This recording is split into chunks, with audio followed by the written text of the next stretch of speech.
queridos, bom dia, graça e paz do nosso Senhor. Eu gostaria de continuar com a nossa meditação no livro de Gênesis capítulo 3. No segundo vídeo a gente falou a respeito da primeira parte desse capítulo e eu gostaria de dar continuidade porque a gente tem tesouros preciosos escondidos nesse texto. E eu gostaria de dividir com vocês essa leitura. O livro de Gênesis, capítulo 3, a partir do versículo 8, nos diz: Ouviram a voz do Senhor que passeava no jardim pela viração do dia. Esconderam-se Adão e sua mulher da presença do Senhor entre as árvores do jardim.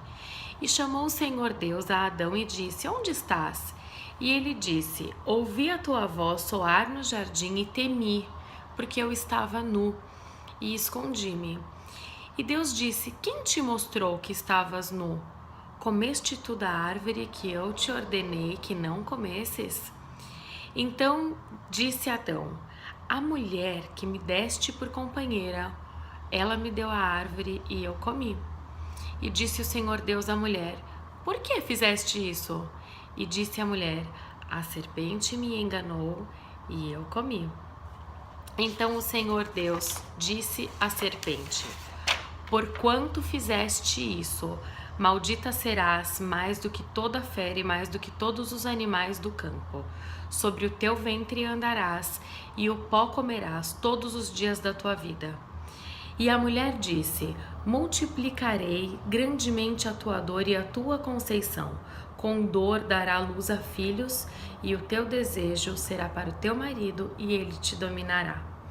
E a Adão disse: Porquanto deste ouvido à voz da tua mulher, e comeste da árvore que eu te ordenei, dizendo: Não comerás dela, maldita é a terra por causa de ti. Comerás dela com dor todos os dias da tua vida. Espinhos te produzirá, e comerás a erva do campo, no suor do teu rosto comerás o teu pão, até que te tornes a terra, porque dela foste tomado, porquanto és pó, e ao pó retornarás. Muito interessante essa história, que nos traz algumas lições muito importantes a respeito do pecado. Eis aqui o motivo da queda da humanidade: a desobediência à ordem de Deus. A gente comentou que Deus nos deu o livre-arbítrio, mas antes disso nos deu a sua lei, nos revelou a sua vontade, nos disse exatamente aquilo que é certo e aquilo que é errado.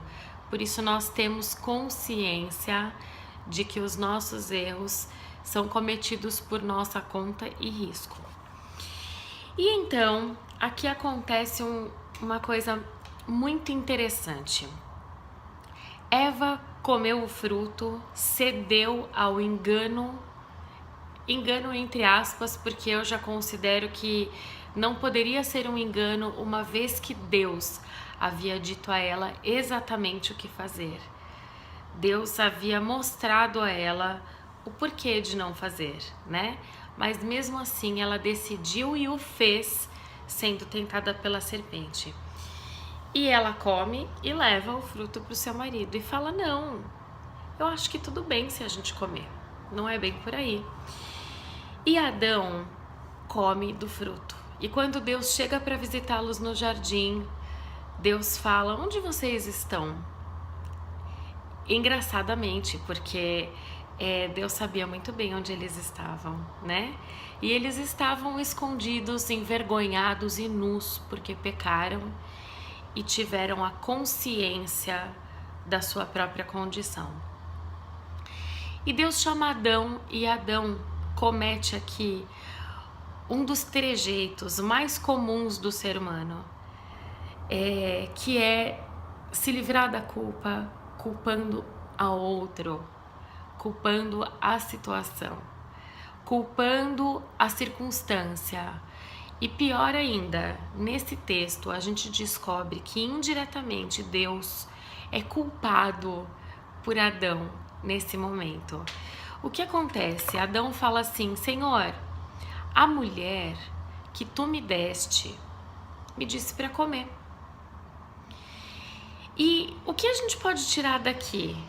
Ele não somente culpou a Eva pelo fato de tê-lo enganado e seduzido para comer o fruto, mas indiretamente ele falou: Senhor, a mulher que tu me deste. Interessante isso, né? Não sei se você já parou para pensar, porque a gente tem uma primeira concepção de que Adão culpou Eva, mas indiretamente Adão culpou também a Deus. Senhor, a mulher que tu me deste me enganou, me seduziu, me levou a pecar, me levou a comer o fruto. Deus então inquire a Eva, fala: Eva, por que você fez isso? Senhor, porque a serpente me enganou. Então a gente vê uma linear de desculpas, sempre colocando o outro no nosso lugar, sempre colocando o próximo no nosso lugar. Adão culpou a Deus pela mulher e culpou a mulher. Eva culpou a serpente e a serpente não pôde pôr a culpa em ninguém. E é interessante quanto Deus é justo. Deus não puniu tão somente Adão e Eva. Deus puniu também a serpente. Deus amaldiçoou a serpente, porque Deus conhecia a intenção da serpente.